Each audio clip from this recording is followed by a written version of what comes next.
刀下留人！上官宝剑在此，你们还不下跪？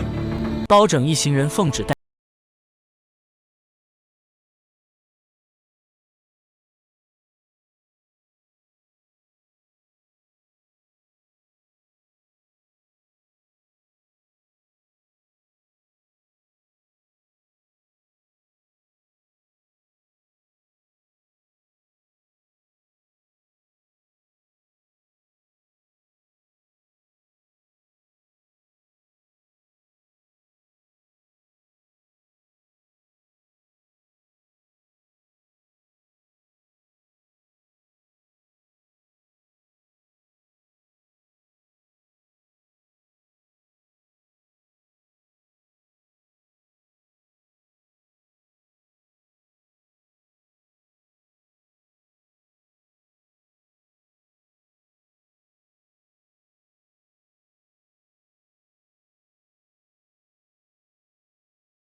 早已经烟消云散，无念无思，方是自在。施主，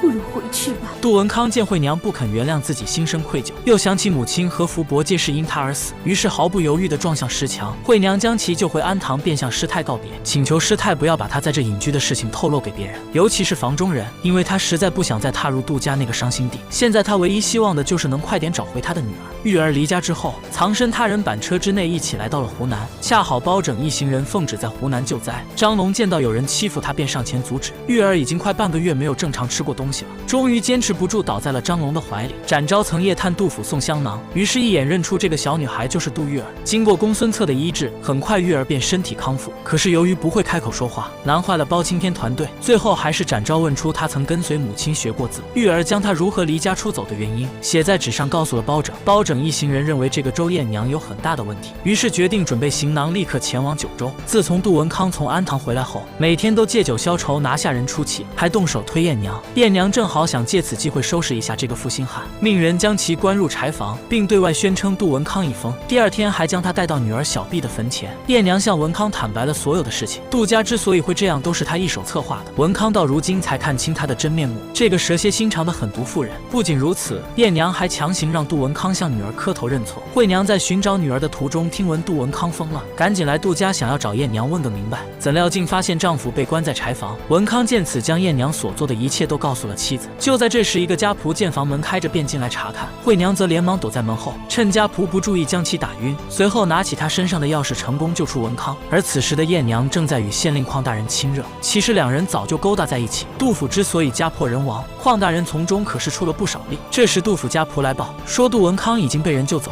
邝大人赶紧派人跟随燕娘出去寻找。惠娘和文康一路逃到义庄，两人商量着要去找包大人申冤。结果不一会的时间，燕娘就带着人找到了这里。惠娘为了保全伤痕累累的文康，赶紧让其躲到棺材之中。她则出去对燕娘说丈夫已死，求她放过自己也放过杜家。冤冤相报何时了？燕娘哪肯咽下这口气，狠心将惠娘告上公堂，说她勾搭别的男人谋杀亲夫。公堂上，尽管惠娘极力的喊冤，可县令早与燕娘勾搭在一起，哪肯听得她的半分解释，随后直接将其判入死罪。与此同时，包拯一行人正往九州赶，可能老天都不忍看着惠娘含冤而死，于是以突降大风的形式告知包拯。随后包拯立刻派展昭手拿尚方宝剑赶往刑场救人。展昭先行一步赶来，成功将行刑之人救下，这才得知罪犯是李惠娘。惠娘见状，赶紧向包大人喊冤。包拯听后，责命王朝马汉、张龙赵虎将一干人等全部带回开封府，他要详加查问。此时燕娘心里慌得一批，究竟包拯能否顺利揭发燕娘的阴谋？敬请期待下集。